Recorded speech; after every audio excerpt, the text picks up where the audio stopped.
আমাদের বেশিরভাগ বিশ্ববিদ্যালয়ে আমাদের সাধারণ শিক্ষার্থী তারা জানেই না যে ইউনিভার্সিটিগুলোর মধ্যে একটা যৌন নিপীড়ন বিরোধী সেল আছে।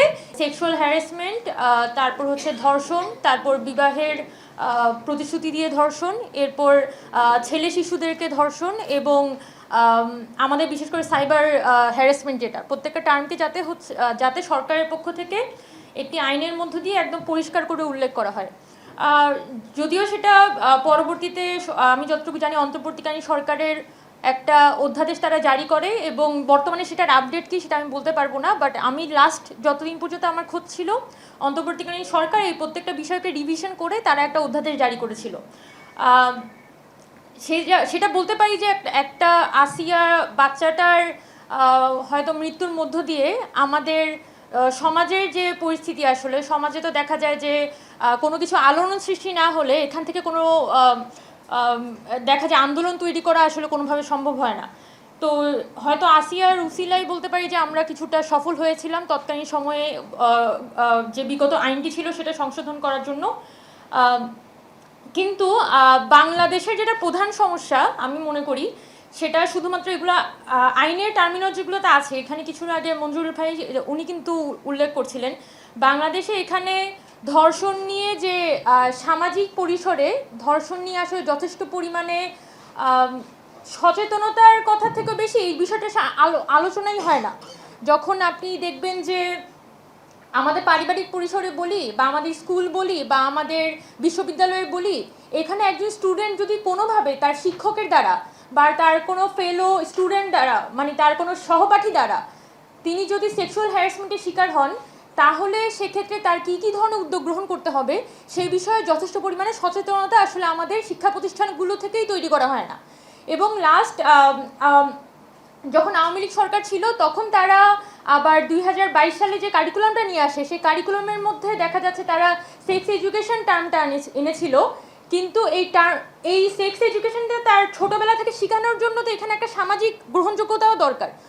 দেখা যাচ্ছে যে পরিবারগুলো মানে স্কুলের মধ্যে শিক্ষক ওই চ্যাপ্টারটাকে বাদ দিয়ে দিচ্ছেন। আমি যেহেতু ওই সময় একদম ক্লাস 6-এর বাচ্চাকে পড়াতাম, আমি খুব ভালো করে দেখেছি আমার স্টুডেন্ট যেহেতু মেয়ে ছিল আমি তার সাথে খোলামেলা কথা বলতে পারতাম। কি বুঝলেন ভাই? অনলি যেটাই চাই। কিন্তু তার মা আমার সামনে কিন্তু খোলাখুলি আমাকে বলেছিলেন যে বাচ্চাদেরকে এগুলো কেন পড়ানো হচ্ছে, বাচ্চারা তো এগুলো জানা উচিত না। আবার আমার স্টুডেন্টই আমাকে বলে যে আমার স্কুলে তো আমার টিচার সম্পূর্ণ এই চ্যাপ্টারটা বাদ দিয়ে যান, মানে এখানে সেক্স এডুকেশন বা বাচ্চাদেরকে নিজেদের প্রোটেক্ট করার জন্য আসলে কী কী ধরনের ব্যবস্থা নিতে হবে সেই বিষয়গুলো বইয়ের যে চ্যাপ্টারগুলোতে উল্লেখ থাকে সেটা একটা ফরবিডেন চ্যাপ্টার। এটা হচ্ছে আমাদের স্কুল থেকে আমরা শিখে আসি। তো এই যে মানে আইন চেঞ্জ করলেই বা একটা নতুন সিস্টেম ইন্ট্রোডিউস করলেই যে সেটা ইমপ্লিমেন্টেড হবে সেটা বাংলাদেশের কনটেক্সটে বরং আমি মনে করি অনেক বেশি কঠিন, কারণ এখানে সামাজিক বাধা এবং ধর্মীয় বাধা দুইটা জিনিসকেই কিন্তু একত্রিত করে ব্যবহার করা হয়।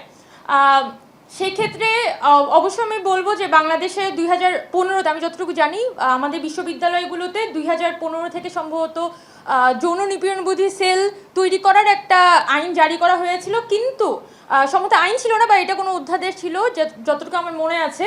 কিন্তু আমাদের বেশিরভাগ বিশ্ববিদ্যালয়ে আমাদের সাধারণ শিক্ষার্থী তারা জানেই না যে ইউনিভার্সিটিগুলোর মধ্যে একটা যৌন নিপীড়ন বিরোধী সেল আছে এবং এই যৌন নিপীড়ন বিরোধী সেলগুলোর দায়িত্বে কারা আছেন।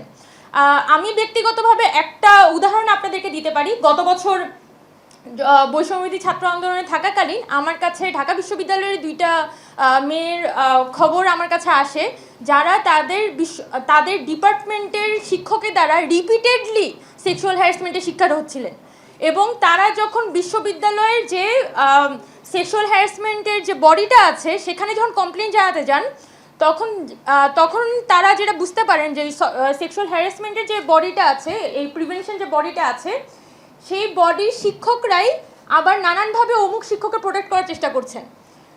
এখন বিশ্ববিদ্যালয়ের সিস্টেমটাই তো এরকম যে প্রত্যেকটা টিচার দেখা যায় টিচারকে প্রোটেক্ট করার চেষ্টা করে, তাহলে সেক্ষেত্রে একটি স্টুডেন্ট কীভাবে করে প্রতিকারটা আশা করতে পারে। তো আমার সেই জায়গা থেকে আমার বক্তব্য যে এখানে শুধুমাত্র আইন সংস্কার বা আমরা বিগত সময়গুলোতে যেটা দেখেছি যে বারবারই কিন্তু ধর্ষণের শাস্তি মৃত্যুদণ্ডের কথা এসেছে, বা এবার যেটা আমরা আবার নতুন করে শুনছি যে কোনো আইনি কার্যকর নাই তাহলে প্রকাশ্যে ফাঁসি দিতে হবে বা শরিয়া আইন বাস্তবায়ন করতে হবে, তাইলে মনে হয় সব ঠিক হয়ে যাবে। বরং এখানে সামাজিক এবং আমাদের রাজনৈতিক পরিসরে যে বাধাগুলো আছে সেগুলো কীভাবে করে আমরা আরও বেটার মিটিগেট করতে পারি, সেগুলোর বিষয়ে আমরা কীভাবে করে আরও বেটার আলোচনা আনতে পারি, আমার মনে হয় যে সেই দিকে যদি আমরা আলোকপাত করি সেটা বরং বেশি ফ্রুটফুল হবে আর কি। খুব বেশি কথা বলবো না, সবাইকে অসংখ্য ধন্যবাদ।